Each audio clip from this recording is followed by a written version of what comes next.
Ya, pemirsa, pemerintah memutuskan untuk menerapkan PPKM darurat pada 3 Juli sampai dengan 20 Juli di Pulau Jawa dan Bali. Pemerintah melalui Kementerian Ketenagakerjaan meminta perusahaan untuk tidak melakukan pemutusan hubungan kerja.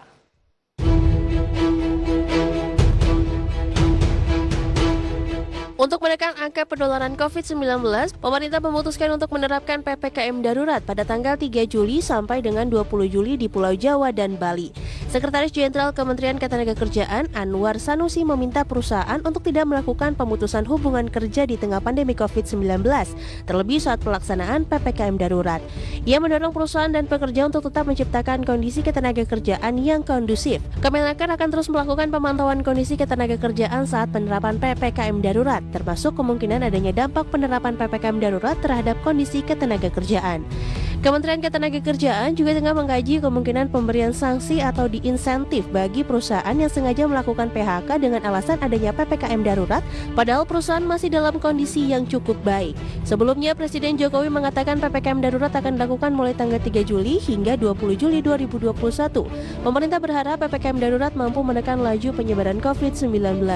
Menteri Koordinator Bidang Kemaritiman dan Investasi Luhut Binsar Panjaitan memastikan bahwa pemerintah akan kembali memberikan bantuan sosial kepada masyarakat yang terkena dampak selama pemberlakuan PPKM darurat.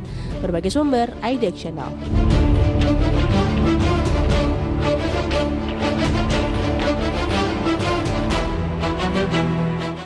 Terima kasih untuk Anda yang masih bergabung bersama kami di Marka Review, dan di segmen ini kita akan bahas topik yang berbeda, potensi PHK saat PPKM darurat diberlakukan. Saat ini kami sudah terhubung melalui via Zoom bersama dengan Bapak Sarman Simanjorang yang merupakan Ketua Umum DPD HIPI DKI Jakarta. Pak Sarman, apa kabar, Pak? Salam sehat dan semangat, Mas David. Baik, Pak Sarman, terima kasih sudah meluangkan waktu di IDEX Channel. Salam sehat, tapi tampaknya kegalauan dari para pelaku usaha masih terus berlanjut nih, Pak Sarman, di tengah penerapan PPKM darurat. Dari sisi kebijakan, Pak, bagaimana para pelaku usaha menilai penerapan kebijakan ini, Pak Sarman? Ya, ketika memang peningkatan kasus COVID-19 ini sangat-sangat tinggi sekali dan bahkan melampaui daripada jumlah yang tahun yang lalu.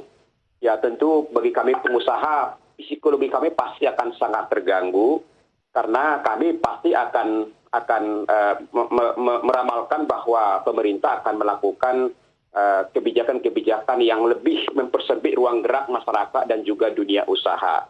Dan memang dalam kenyataannya bahwa kasus ini semakin naik, pemerintah menaikkan status daripada PPKM mikro menjadi PPKM darurat ketat. Dan itu membuat pengusaha kita pada posisi 4A yang saya katakan, Mas David, yaitu gelisah, resah, pasrah, dan tabah. Tapi kami mencoba untuk tidak marah juga. Karena kebijakan daripada pemerintah saat ini yang memberlakukan PPKM darurat ini, akan sangat-sangat mempengaruhi daripada kelangsungan dunia usaha kita. Kemudian juga membuat ketidakpastian juga bagi kita pengusaha. Tapi kami juga menyadari bahwa ini pilihan sulit bagi pemerintah. Di satu sisi ingin juga menyelamatkan ekonomi kita, tapi di satu sisi juga bagaimana supaya keselamatan warga juga harus dijamin. Tentu kami menyadari bahwa pemerintah pasti akan mengedepankan daripada keselamatan kita semuanya, keselamatan warga. Dan kami dari pengusaha tidak ada istilah lain tidak mendukung itu, walaupun hati kecil kami sangat-sangat menangis gitu kan, karena kita bisa menyadari bahwasanya hampir 1 tahun 3-4 bulan lah kita ini merasakan dampak COVID-19 ini. Ya, ke 10 pengusaha yang sudah sangat terjepit, ya, dengan angka yang namanya profit, yang namanya omset itu udah semakin tertekan sekali. Di satu sisi biaya operasional kita juga sangat-sangat menantang. Nah, ini membuat satu ketidakpastian bagi dunia usaha. Nah, kalau kita lihat lagi dengan penerapan daripada PPKM darurat ini hampir sama dengan tahun yang lalu, bahkan ini lebih ketat lagi. Ya, di mana misalnya sektor-sektor yang menggairahkan ekonomi, katakanlah di Jakarta sebagai kota jasa, itu wajib tutup. Jadi bisa kita bayangkan dalam 20 hari ke depan tidak ada pemasukan, tidak ada aktivitas, ya Ini hanya kita bertanya saja, mudah-mudahan pengusaha-pengusaha kita ini mampu untuk bertahan sampai dengan 20 hari ke depan. Baik, tapi sejujur saja Pak Sarman, bagaimana kondisi real sebenarnya dari para pelaku usaha sampai sejauh ini? Sebelumnya sudah terdampak pandemi COVID-19, digadang-gadang sudah melakukan pemulihan, kemudian lonjakan kembali terjadi, dan PPKM darurat diberlakukan, di mana aturan ini lebih ketat dari sebelumnya, seperti yang sudah Anda katakan tadi.